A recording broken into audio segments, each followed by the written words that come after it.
గౌతమ్ గారు నమస్తే సార్. నమస్తే అండి. గౌతమ్ గారు, ఆర్ఎస్ ప్రవీణ్ కుమార్ ఈయన 2023 ఎలక్షన్స్ ముందు కేసీఆర్‌ని విపరీతంగా తిట్టాడు.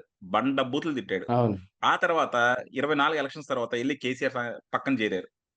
అలాగే అంతకుముందు ఆంధ్రప్రదేశ్‌లో దళితుల మీద 1,15,00,000 కేసులు పడినియి. దళితుల మీద 1,15,00,000 దాడులు జరిగినియి.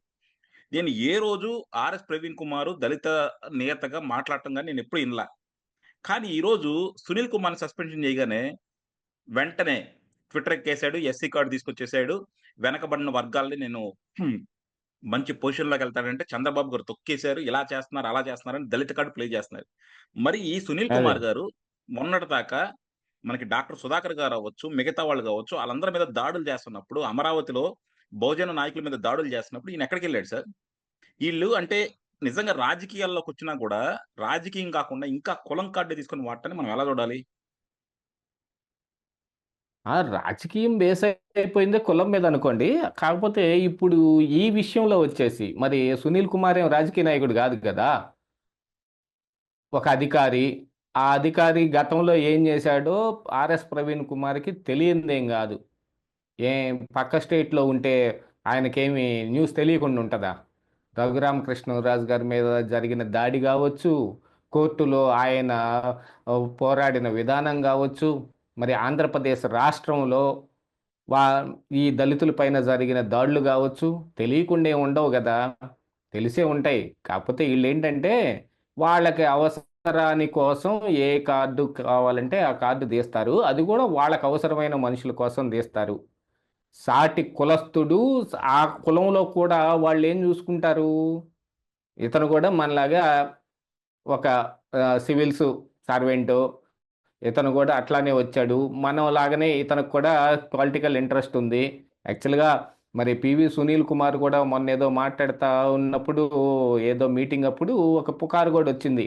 సునీల్ కుమార్ కొత్తగా ఓ పార్టీ పెట్టబోతా ఉన్నాడు. దళితులు మొత్తాన్ని ఏకం జేయబోతున్నాడు అనే కొన్ని సూచకాలు గూడా వచ్చినియి. మరి దాని ప్రకారంగా ఏమన్నా మాట్లాడాడా? లేకపోతే ఇప్పుడు యాక్చువల్‌గా చెప్పాలంటే ఏదన్నా ఐఏఎస్‌ని గాని, ఐపీఎస్‌ని గాని ఎవరన్నా రాజకీయ నాయకుడు ఏదన్నా అన్నప్పుడు సంఘాలు కట్టుకొని వాళ్ళందరూ అప్పుడు వచ్చేస్తారు చూడండి. ప్రజలకు పని చేద్దామంటే ఒక్క సంఘం ముందుకు రాదు. ఒక్కడు ముందుకు రాడు. తమ చదువుకున్న చదువు మొత్తం తమకొక్కళ్ళకే ఉపయోగపడాలా, తమ కోసమే కావాలా, ఆ స చదువుతోటి డబ్బులు సంపాదించాలా, కుదిరితే అవినీతి చెయ్యాలా, అవినీతి సొమ్ము మింగేయాలా, ఈటన్నిటికి మాత్రం బాగానే చదువంతా వాడుకుంటారు. ప్రజలకు మాత్రం ఎందుకు పనికిరారు. కానీ ఇట్టాంటి మరొకడి మీద ఏదన్నా అవినీతి కేసులు రాగానే, వాళ్ళ కోసం మాత్రం ఈళ్ళు మాట్లాడటానికొస్తారు. మిగతా ప్రజలంటే ప్రజలు గాదు. వాళ్ళసలు మనుషులే గాదు అన్నట్టుగా ఉంటది వీళ్ళ వ్యవహారం. మరి ఆంధ్రప్రదేశ్ రాష్ట్రంలో ఎంతమంది దళితుల మీద దాడులు జరిగాయి? అమరావతిలో ఎంతమంది మీద మహిళలను సైతం చూడకుండా వాళ్ళ మీద దాడి జేశారు? ఎస్సీ, ఎస్టీల మీదనే ఎస్సీ, ఎస్టీ అట్రాసిటీ కేసులు పెట్టేదాకా వెళ్ళిపోయింది జగన్మోహన్ రెడ్డి ప్రభుత్వం ఆ రోజున. మరి దాని మీద ఏం మాట్లాడిన వాళ్ళు కాదు వీళ్ళందరూ. కాపోతే ఈరోజు ఈ సునీల్ కుమార్ కనపడుతున్నాడు గదా! ఇందులో కులం అంటే ఆ కులం, ఈ కులం అనే గాకుండా వీళ్ళంతా మరొక కులం ఒకవేళ అందరూ కలిసి ఆ అవినీతి కులస్తులేమో! మనకి తెలీదు ఆ విషయం. మరి ఆయనేం జేశాడో, ఈయనేం జేశాడో, ఇద్దరికి మధ్య సంబంధాలేమున్నాయో అది మనకి తెలీదు గానీ, ఇప్పుడు 'సునీల్ కుమార్' డొంక లాగితే, జగన్మోహన్ రెడ్డి ఇంట డొంక కదులుద్ది. అది అసలొచ్చిన బాధ. జగన్మోహన్ రెడ్డికి మరి వాళ్ళ బీఆర్ఎస్ పార్టీ నాయకుడు కేసీఆర్‌కి ఉన్న దోస్తానా అట్టాంటిది. ఎవరన్నా వచ్చి మాట్లాడాలి అనంటే మరి అక్కడి నుంచే జనాల్ని పంపియాలి గదా! వాళ్ళకి ఇందాకనే నేనేదో ఒక వీడియో చేస్తా ఉంటే, "ఏముందయ్యా యెల్లో మీడియా ఒకటే ఉంది. అదే జగన్మోహన్ రెడ్డి దగ్గరైతే బ్లూ మీడియా ఉంది, పింక్ మీడియా ఉంది, బ్లాక్ మీడియా ఉంది."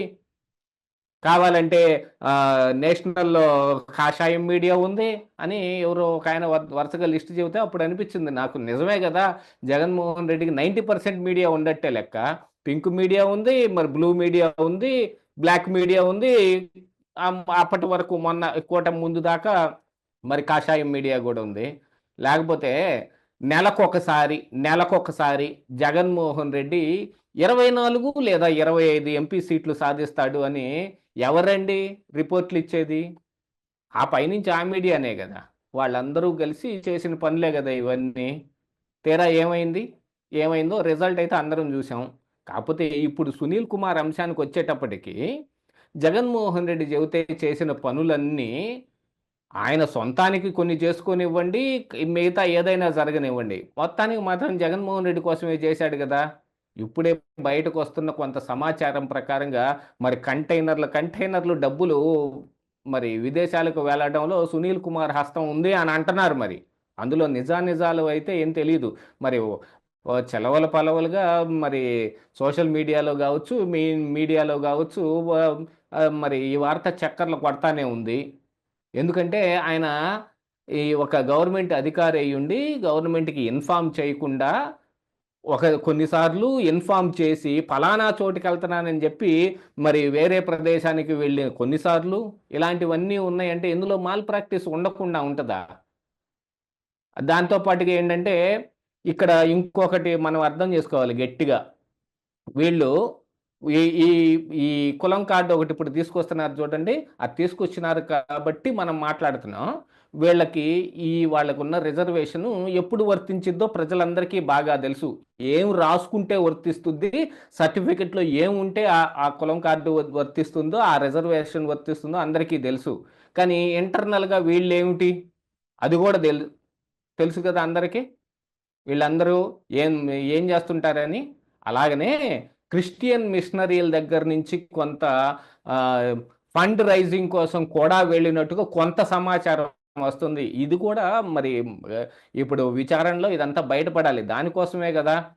ఆహ్, సునీల్ కుమార్‌ని విచారణ చేయటం కోసం 17A చట్టం ఒకటొస్తుంది. అయితే చంద్రబాబు నాయుడు అరెస్ట్ అప్పుడైతే 17A ఏం పట్టించుకోరు.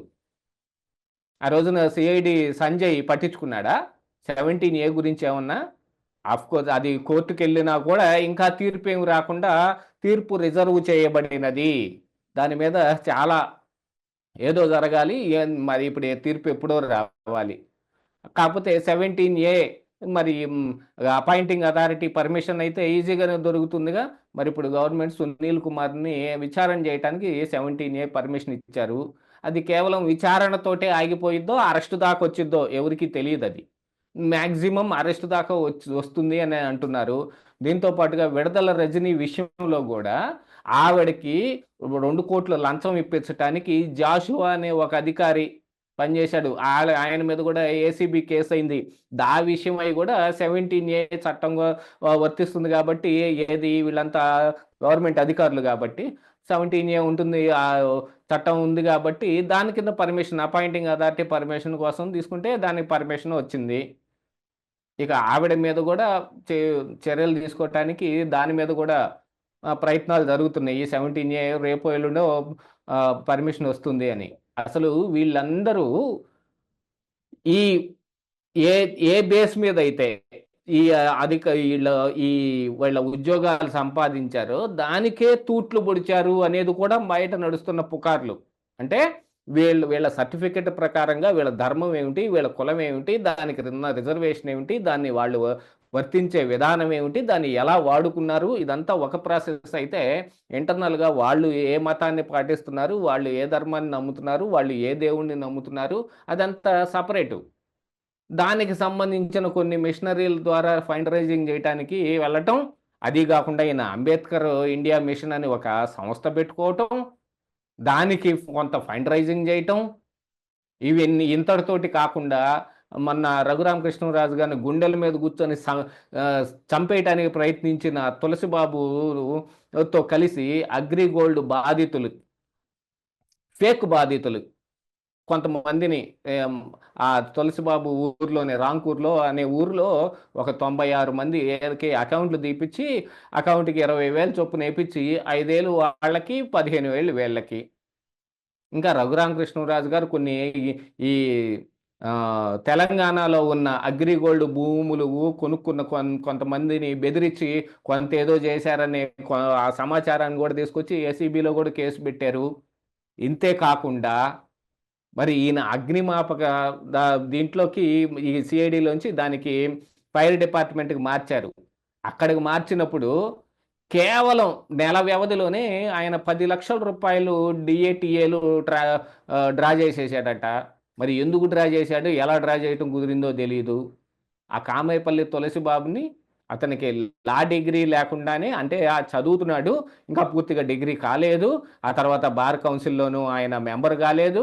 ఇవన్నీ కాక మునిపినే సిఐడిలో ఆయనకి లీగల్ అడ్వైజర్గా పోస్ట్ ఇచ్చి దానికి 48 లక్షల రూపాయలు చదవ పెడితే అవన్నీ ఊరుకుంటారండి? ఆర్ఎస్ ప్రవీణ్ కుమార్ వచ్చి కడతాడా అవన్నీ? వీళ్ళ మీద చర్యలు తీసుకుంటున్నాము, సస్పెండ్ చేశాము అనగానే ఉన్న గొంతులన్నీ లేస్తున్నాయి. వాళ్ళు అవినీతి చేసినప్పుడు ఏ గొంతు లేవలేదు కదా. ప్రజలుగా మేము ఎంత ఇబ్బందులు పడ్డామో తెలుసు కదా. రఘురామకృష్ణరాజు గారిని కొట్టడం ఏమిటి, టీడీపీ కార్యకర్త బీవీఆర్ని కొట్టడం ఏమిటి, ఇక ఎవరెవరైతే సోషల్ మీడియాలో పోస్టులు పెడుతున్నారనగానే ముసలావిడ రంగనాయకం ఇంటికి వెళ్ళిపోయి నోటీసులు ఇవ్వటం ఏమిటి, ఆవిడ సిఐడి ఆఫీసుకు పిలిచి పొద్దున్న నుంచి సాయంత్రం దాకా కూర్చోబెడితే ఈ రోజుల్లో కుర్రాళ్ళకే వస్తున్నాయి షుగర్లు. వాళ్ళందరినీ ఆడ కూర్చోబెడితే వాళ్ళు నానా యాగి ఇబ్బంది పడి అడ్డమైన ఇబ్బందులన్నీ పడ్డారు. దాంతో పాటుగా మీడియాలో మాట్లాడుతున్నారని పేరు చెప్పి మరి టీవీ5 సాంబశివరావు గారిని లేకపోతే మూర్తి గారిని పిలిపించి ఏమీ లేకుండా పొద్దున్నుంచి సాయంత్రం దాకా కూర్చోబెట్టడం. ఆ కూర్చోబెట్టి సాయంత్రానికి మీ పేరేమిటి, మీరేం చేస్తుంటారు, బాగున్నారా, సరే ఇవాళ వెళ్ళి రేపు రాండి అంటున్నారంట. ఇలాంటివన్నీ చేసి వేధించే ప్రయత్నం చేశాడు ఆ రోజున. ఆ రోజు ఆర్ఎస్ ప్రవీణ్ కుమార్ మాట్లాడలేదు కదా. ఆ రోజు లేవని నోరు ఈ రోజున ఎందుకు లేస్తుందా అంటే వీళ్ళంతా ఒక కులస్తులు. ఇక్కడ నేను చెప్పింది ధర్మంతో పాటు వచ్చిన కులం కాదు. వీళ్ళకి ఉద్యోగాలు వచ్చిన తర్వాత ఆ ఉద్యోగాల్లో ఉన్న ఫెమినిటీస్ అన్ని వాడుకుంటున్న తరువాత అందులో అవినీతి చేయటానికి పాల్పడిన తర్వాత ఆ ఆ గ్రూప్ అంతా ఒకటి ఉంటదే, నేను దాన్ని కులం అంటున్నాను. ఆ తాలూకు కులస్తులేమో మన సాటి కులస్తుడికి మనం కాకపోతే ఎవరు నోరిస్తారని చెప్పి ఇచ్చుంటాడు. ఆ రకమైన కులం వీళ్ళది. మరి ఇంకంతే అనుకోవాలి కదా మనం.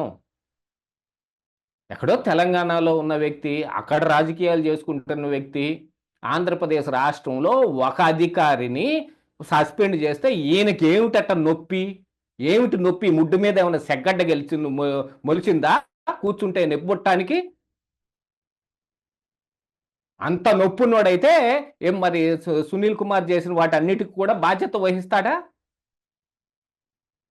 అర్ధరేతులు వచ్చి తలుపులు పగలగొట్టారు, గోడలు పగలగొట్టారు, పోలీసులు వేసుకొని చిన్న చిన్న ఊళ్ళలో పల్లెటూళ్ళలో సైతం కవాతుల్లాగా వచ్చి ఇంటి మీద పడిపోతే ఇదిగొదిగో ఆయన ఏదో చేసట ఎత్తకపోతున్నారట అని జనాలందరూ చెప్పుకుంటే వాళ్ళు మొహం చూపించుకోలేక ఊళ్ళోకి రాలేక ఎన్ని ఇబ్బందులు పడ్డారు చెప్పండి. మరి వాటన్నిటికీ ఆర్ఎస్ ప్రవీణ్ కుమార్ సమాధానం చెబుతాడా?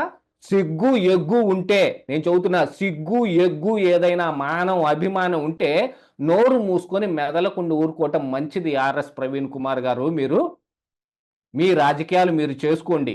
మా చట్టాలు, మా అధికారులు, మా అధికారంలో ఉన్న వ్యక్తులు మాకు న్యాయం చేయటానికి కావాల్సినవన్నీ చేస్తారు. మూసుకొని మీ పని మీరు చూసుకోండి. ప్రవీణ్ కుమార్‌కి తెలిసి రావాల్సిందేంటంటే బేసిక్‌గా ఈయన ఊరుకున్నంత ఉత్తమం, బోడిగున్నంత సుఖం లేదంటారనమాట. సో, అలా ప్రవీణ్ 2 కుమార్ ఉన్నాయి గారు ఆయనకి. ఆ! గత చరిత్ర చూస్తే ఆయన గురించి లెక్కలేనన్ని ఆరోపణలు కావచ్చు, లేకపోతే ఇలాంటి విశ్లేషణలు కావచ్చు చాలా బయటకొస్తాయి.